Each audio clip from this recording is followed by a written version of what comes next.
So eto na nga po mga idol, Creamline Cool Smashers, magkakaroon ng panibagong starting lineups na lalapit nga po na PBL Reinforced Conference ngayong Oktubre. Well, kung bago ka lang, wag mo munang kakalimutan na mag-like and subscribe. Maraming salamat po. Well mga kaibigan, alam naman natin magkakaroon ng panibagong sistema ang Creamline Cool Smashers matapos silang hindi magkampiyon sa kakatapos lamang na PBL All Filipino Conference. At alam naman natin madadagdagan ng mga star player ang Creamline Cool Smashers. Sino ba ang tinutukoy natin dyan mga kaibigan?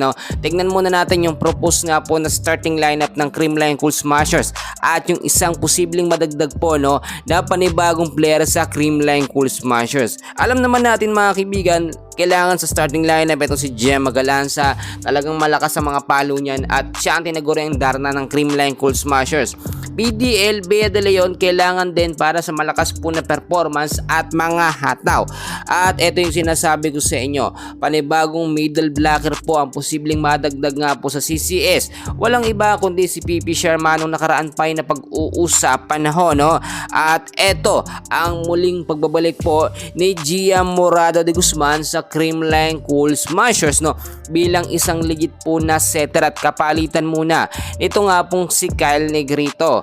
At syempre ang team captain na si Alyssa Valdez. Little na pag-uusapan na posible nga daw po siyang maging head coach or papalitan niya si Coach Meneses. Pero nilinaw ni Coach Meneses na yun ay chismis lamang at depende pa rin daw sa Ribisco yung magiging desisyon. At syempre Tots Carlos mga kaibigan, do maraming errors etong si Tots Carlos sa huling PBL mga kaibigan, pero syempre lahat naman yan nababago at tadalala po sa pag-eensayo. Well, Kyle Atienza, alam naman natin normally lagi siyang nasa starting lineup. Etong sinasabi ko sa inyo mga kaibigan na starting 6 lineup po, starting lineup ng Creamline Cool Smashers ay mas malakas po kung ikukumpara natin sa PBL All Filipino Conference na kanilang ginamit, kasi meron na tayong Gia Morado de Guzman. Pero marami nagsasabi na saan daw po eto nga po si Erica Staunton.